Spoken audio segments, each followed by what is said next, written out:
ओम नमो भगवते वासुदेवाय. गरुड पुराण अध्याय पहिला. भगवान श्री विष्णूंच्या पवित्र नवमिषारण्यात शौनकादी ऋषींनी स्वर्गप्राप्तीसाठी 1000 वर्षांचा यज्ञ आरंभिला. त्यातील श्री सूतजींना विचारलेला प्रश्न गरुडाने श्री विष्णूंना विचारला.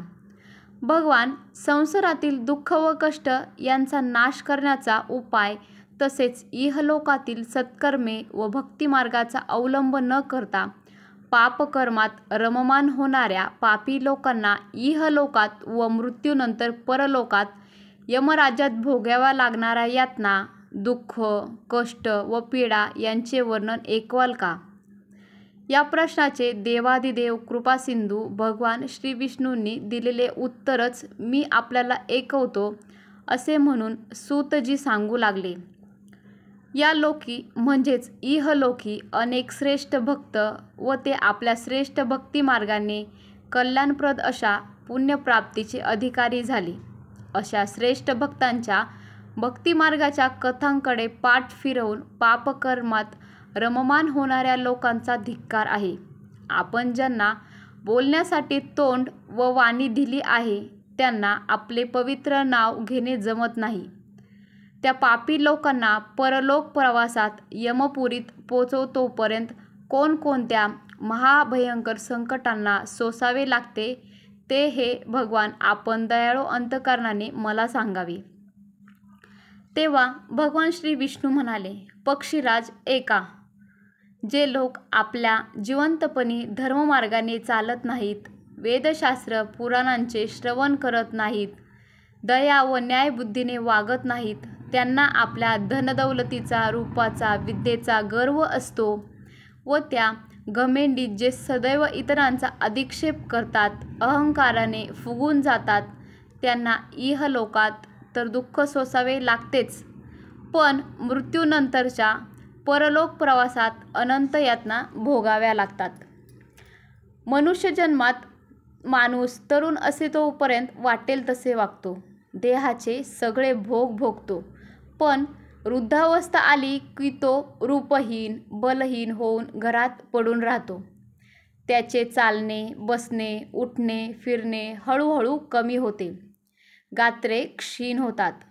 सगळी सूत्रे तरुण गृहस्वामीच्या हातात जातात. तो देईल ते खावे व कुत्र्यासारखे पडून राहावे अशी त्याची स्थिती होते.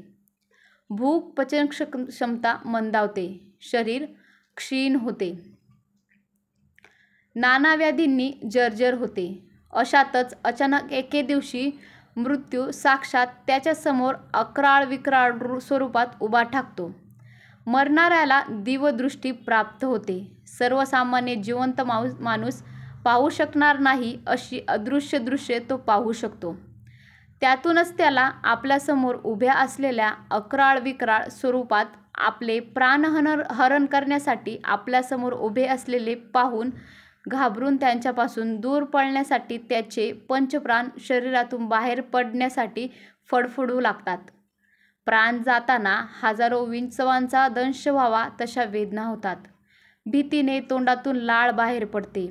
लाल डोळ्यांचे, भयानक चेहऱ्याचे, काळेक भिन्न कराळ जबड्यातून कराकरा सुळे परजणारे यमदूत पाहताच अतिभयाने तो मूलमूत्र बाहेर टाकतो व हाय हाय करत गुदद्वारावाटे प्राण सोडतो.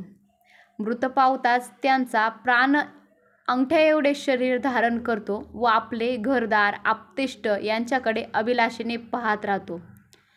त्याचवेळी यमदूत त्यांच्या अंगुष्ठमात्र शरीराला यातनामय शरीर देऊन त्याच्या गळ्याला दोर बांधून यमनगरीकडे ओढत नेत असतात. त्यावेळी त्याला यानंतर भोगाव्या लागणाऱ्या नरक यातनांचे वर्णन ऐकवत असतात. त्याने केलेल्या पापांची आठवण देत असतात. यममार्गाने जाताना क्रूर कुत्री त्याचे लचके तोडत असतात. प्रखर भाजणारे ऊन, थपडा मारणारे वेगवान वारे, चटके देणारी तापलेली वाळू यातून त्याला चालावे लागते. वाटेत कुठेही सावली नसते.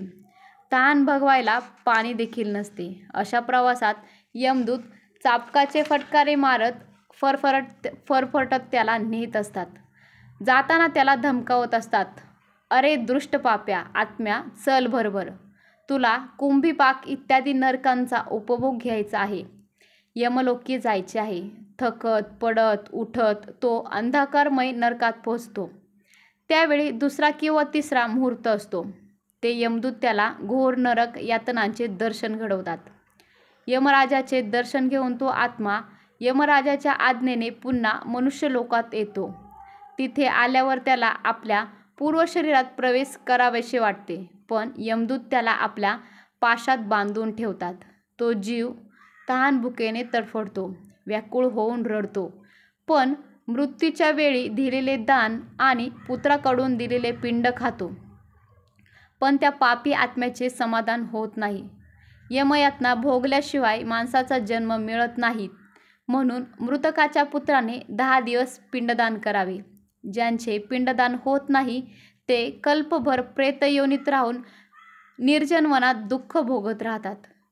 10 दिवस दिल्या जाणाऱ्या पिंडाचे रोज 4 भाग केले जातात. त्यातील 2 भाग पंचमहाभूतांसाठी असतात, जे देहाला पुष्टी देतात. तिसरा भाग यमदूतासाठी असतो व चौथा भाग प्रेताला खायला मिळतो. 10व्या दिवसाच्या पिंडदानाने प्रेताला शरीर लाभते, त्याला चालण्याची शक्ती मिळते. आधीचा देह जळून गेल्यावर त्या जीवाला पुन्हा देह लाभतो. तो हातभर असतो व तो आपल्या पापपुण्याचा हिशोब भोगण्यास सिद्ध होतो. पहिल्या दिवसाच्या पिंडाने मस्तक बनते. दुसऱ्या दिवसाचा पिंड मान आणि खांदे निर्माण करतो. तिसऱ्या दिवसाच्या पिंडाने बेंबी बनते. चौथ्या दिवसाच्या पिंडाने पाठ बनते. 5व्या दिवसाच्या पिंडाने बेंबी तयार होते. 6व्या दिवसाच्या पिंडाने कंबर, गुदद्वार, लिंग, मांसाच्या पेशी तयार होतात. 7व्या दिवसाच्या पिंडाने हाडे बनतात.